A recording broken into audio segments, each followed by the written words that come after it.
Well, first up, the latest reaction coming in from Nitish Kumar, the first one, in fact, in the defeat in the by-elections in Bihar. Bihar Chief Minister Nitish Kumar has said that his party's by-poll defeat in Maharajganj will have no adverse impact on party's alliance with the BJP in the state. Now, the result came as a huge setback for Nitish Kumar, who has been contemplating breaking off with the BJP over the issue of Gujarat Chief Minister Narendra Modi being projected as NDA's prime ministerial candidate.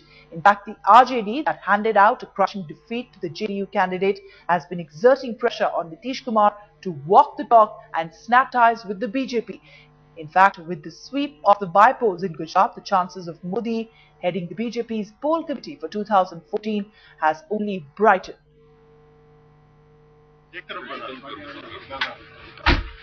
Maharashtra के by election में हार हो गई है, लालू थोड़ा आक्रामक है कि उल्टी हो गई।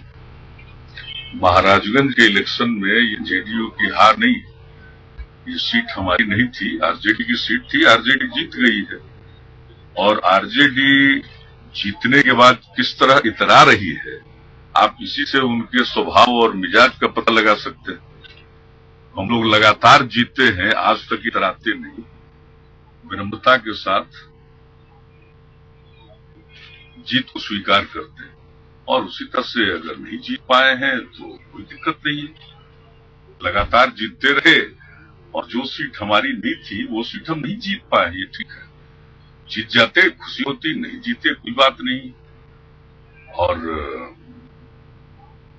ऐसी जीत पर इतरा रहे हैं जिसमें हमारे ही कैंडिडेट इधर से उधर चले गए, इसको भी जरा गौर करना चाहिए। लेकिन इन सब चीजों के बावजूद जो 2010 के 2009 के पार्लियामेंट्री इलेक्शन में, लोकसभा के चुनाव में जेडीयू को जितना वोट था और जो वोट प्रतिशत था उसमें इजाफा ही हुआ, उसमें कोई कमी नहीं हुई हमारे कैंडिडेट के जाने के बाद भी।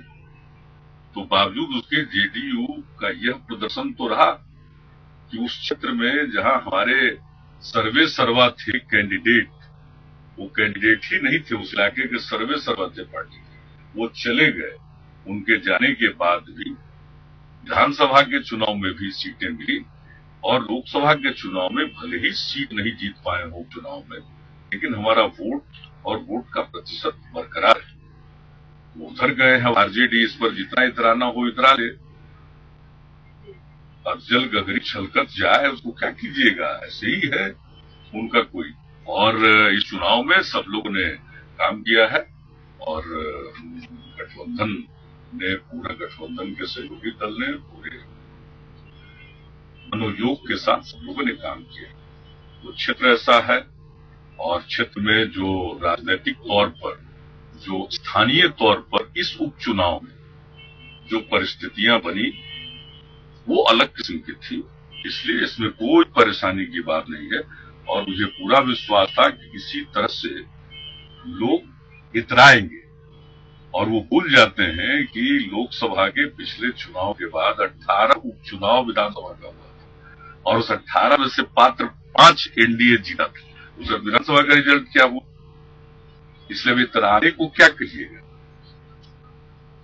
और जैसा जिसका स्वभाव होता है, गठबंधन पर असर पड़ेगा क्या इसका? बीजेपी क्या गठबंधन हमारा कायम है, गठबंधन पर क्या असर पड़ेगा? इस उपचुनाव में भी गठबंधन के लोगों ने काम किया है, हमने तो देखा है और इस तरह से सब लोगों ने मेहनत की है।